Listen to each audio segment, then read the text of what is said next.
saw a video today where a guy is doing a demo of a vintage Marshall 1967 Plexi, and it sounds awesome, just awesome.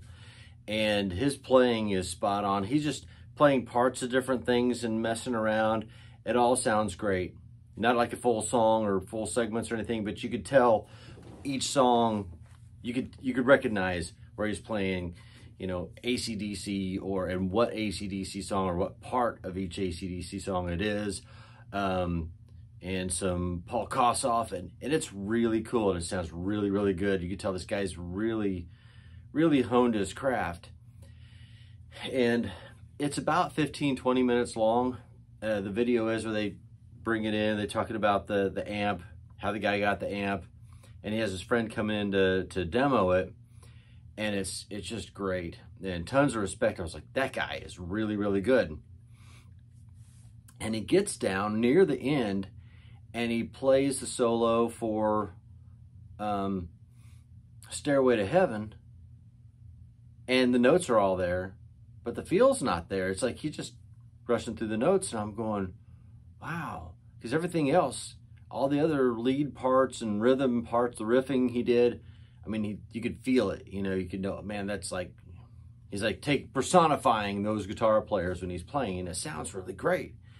But then he got to that one, and I was like, well, that's a pretty iconic guitar solo, and he just kind of did it. And I told my friends when we were the guys who sent it over to me, I said, I bet he'd like to have that part back after he listens to it, because he just kind of went, but I'm just playing it because all the notes are right.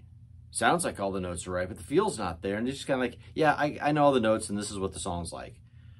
Where he could probably, I guarantee you, this guy would go back and say, and just sound just like Jimmy Page and just sound magnificent. Although he should have been playing on a Telecaster, probably, instead of a Les Paul. But either way, I'm not going to argue with that.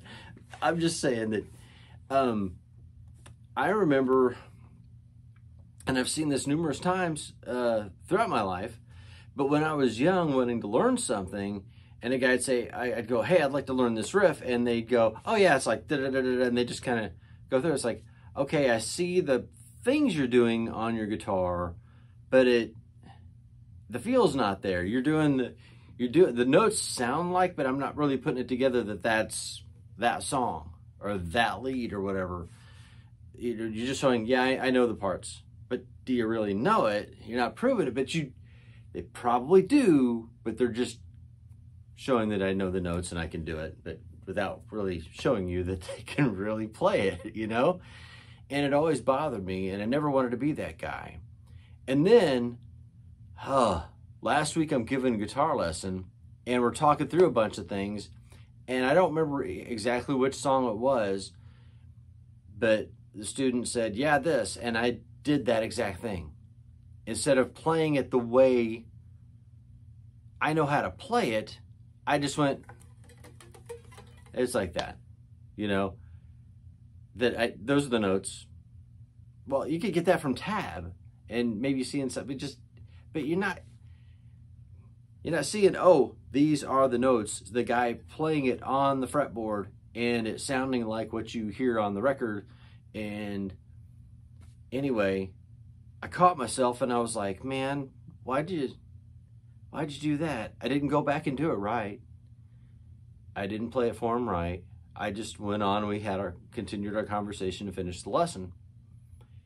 And it sat in my mind for days after, and I'm going, man, I don't know.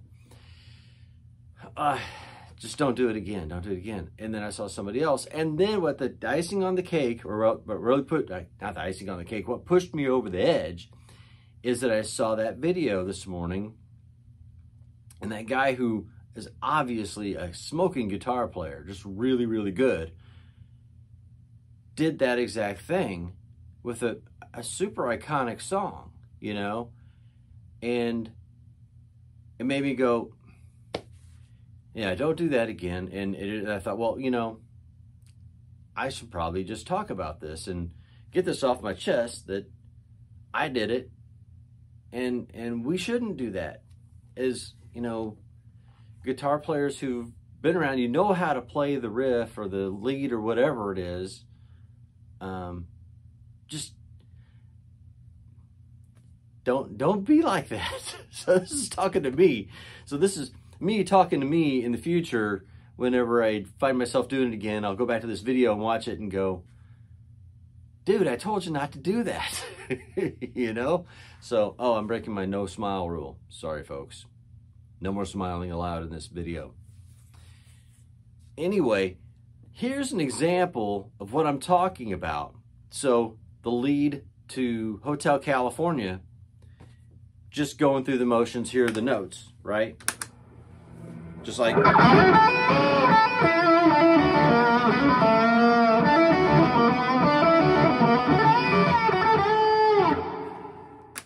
So those are the notes. Those are the notes. But that... And I'm been and doing the thing, but it's just like, that's the song. Those are the solo notes. It's not with that feel, you know, being there and like, all of a sudden, I'm those guys, you know.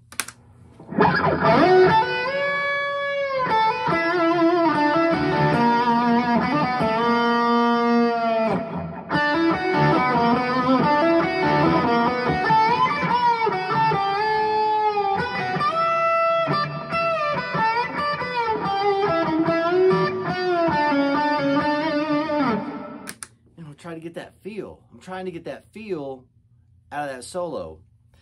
No, I'm not Joe Walsh or Don Felder, but it's like I'm trying to be them when I'm playing. I'm like that feel. Whenever I listen to that record, when I was a kid hearing that song, you know, I want to transport myself back to that time when I like first heard it on the radio.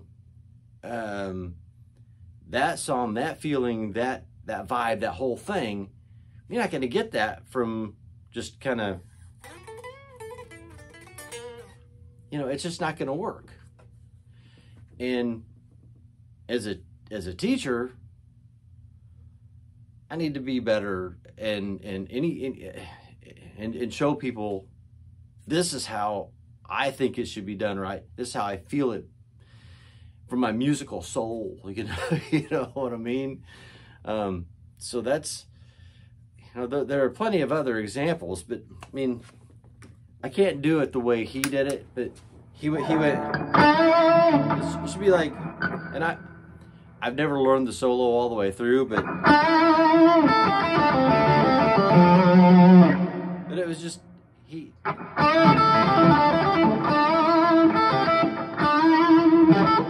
I can't even do it. Ugh, never mind. I'll stick with Hotel California because I could do that one right and wrong. So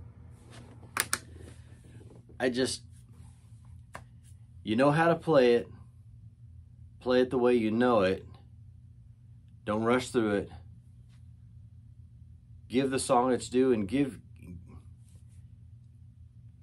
I guess it's being true to yourself too, because you know, I mean, you're a good guitar player.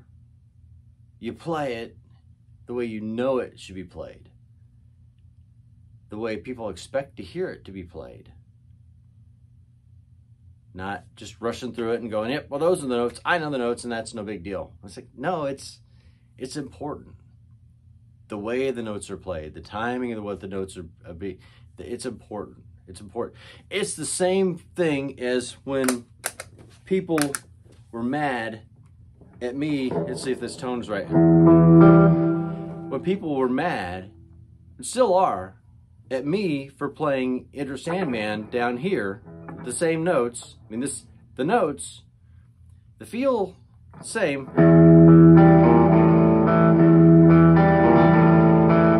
So the same notes, instead of doing it like this, same notes.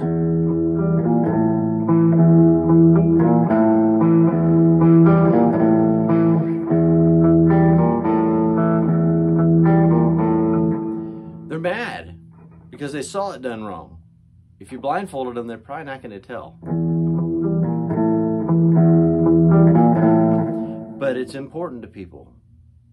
It's more important to get the feel get that feel right.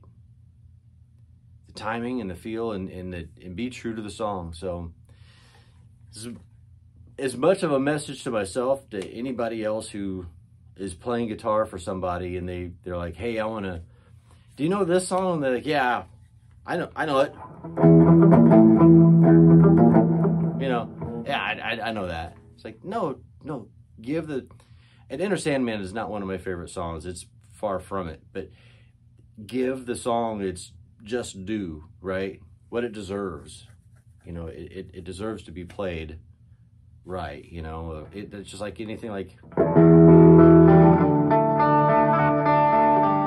maybe I could play it in with my guitar in tune, but anyway, you know, play it the way you know it should feel, the way, just give it justice.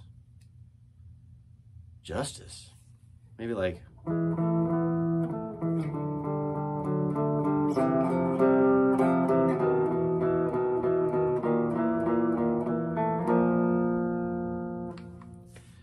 all right, that's all I got.